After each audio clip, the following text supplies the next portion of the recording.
Don't forget Christmas special next weekend, right here on. It could be a 3 hour special. First hour and first hour for the next 3 hours and all that stuff. So we have some guests. You know why? Because we have musical guests, and I guess we know about this one. And trust me about that. I'm sure you agree.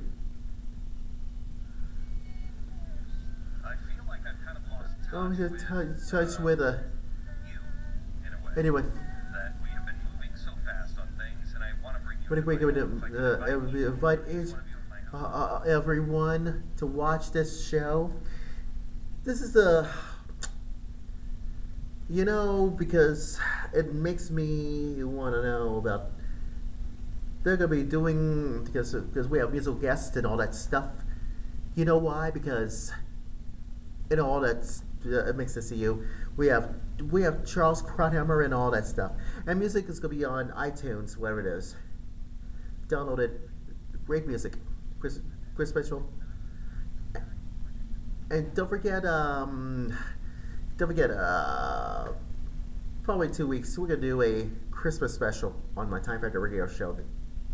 Not next weekend, but 2 weeks. And tell you one thing is, please join us, Time Factor Christmas next weekend. And don't forget, 2 weeks on my Time Factor radio show. Christmas special, yeah. It's Christmas. Right here on Fox. And Senator Jim DeMint-Pt.3 joins now. And Senator, you are leaving.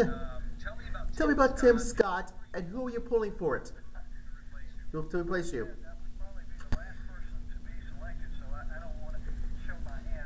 Oh, come on.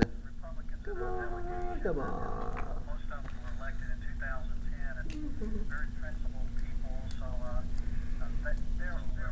Whatever.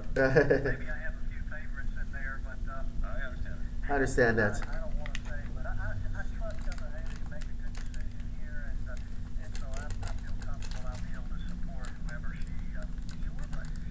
You were pretty outspoken about John Boehner here the last week or so. The Republicans, the progressive Republicans, try to tell the Republican Party that they got to move left and to compromise all of their values, etc., etc.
Correct.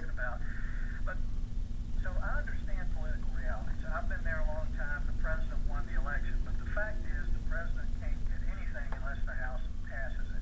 And he's asking for an unconstitutional debt with more debt, when the Congress is there as a backstop so the administration can't keep borrowing money. So what is it that Was it in the House?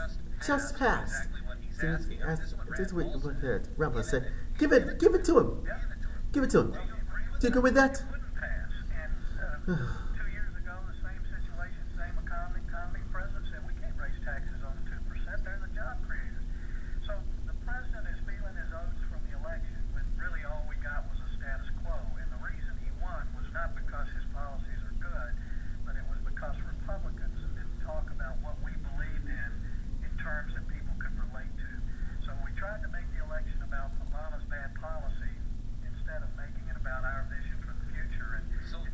So, do you agree with Rand Paul that we should give him what he wants? Well, probably ultimately he's going to get one way or another what he wants. And if we did, he couldn't continue to try to blame Republicans for his own policies. The fact is we've already gone over a cliff. We just haven't hit the bottom yet, so people don't know it. But the policies that are in place to Obamacare, the spending, the debt, the printing of money to pay for our own debt, as Mitch Daniels said this week, it is inevitable that our country is going to be brought to its knees in the next few months or years. So what we have to do is make sure that the alternatives to that, the solutions for that are in place, at least at the state level, so that we can pull our country back up. Amen. Let me ask you about Egypt. Is it that Egypt, there were people in the streets protesting against the dictatorship? The president is doing exactly what he did in Iran. He's saying nothing. This is the people that are standing up against Sharia law and dictatorship Again, the only thing this administration is doing, and with help of the Senate and the House, if you silent. We are sending a Sharia law, Muslim extremist dictator money. Why?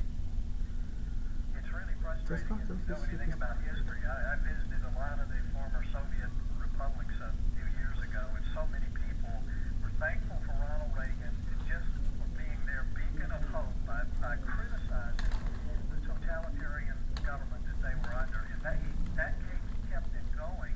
And the fact that we don't have leaders of the free world speaking out in favor of the people who are fighting for the things we advocate. And I'm proud of the people of Egypt. I thought maybe, they overthrew one dictator and they were just going to be happy with another. They're not. They're not. That they have in their hearts the same thing we do is just a hope for freedom, and they need people who are part of the free world to be advocates for them, because we don't have to intervene militarily to embolden them and strengthen them with our words. And it's certainly a deafening silence coming out of Washington. There were people in the crowd who were Germans, but never thought the wall would come down. Mr. Gorbachev, tear this darn wall. What he said. People on both sides of the story thought, oh my gosh, that's a possibility. I never thought of it as a possibility. That's the kind of hope we need to instill, not a false hope of government compassion and security, but the real hope of freedom. And when you instill that in the heart of a person, they believe it can happen, and once they believe it, it will happen. Senator, I want to thank you personally for giving so many Americans hope. You have been there. Same things that so many have. You've been standing and fighting the hard fight when nobody else would. You've been 9, and maybe the guy was brought on recession, or the hate marker, racist, you name it. Many people across the country have been maybe the same thing, experiencing anything that we have experienced a small scale. We live country. You've done it. You've done it with classic music.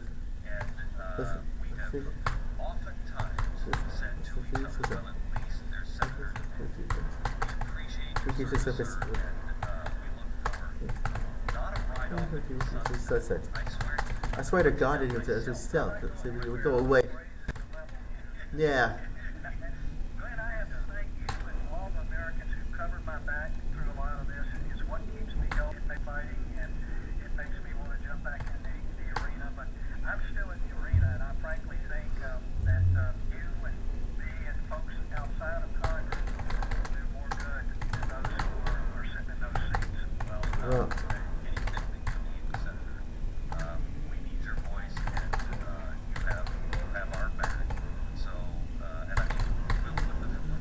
You're back. I needed to the direction you think is important to me.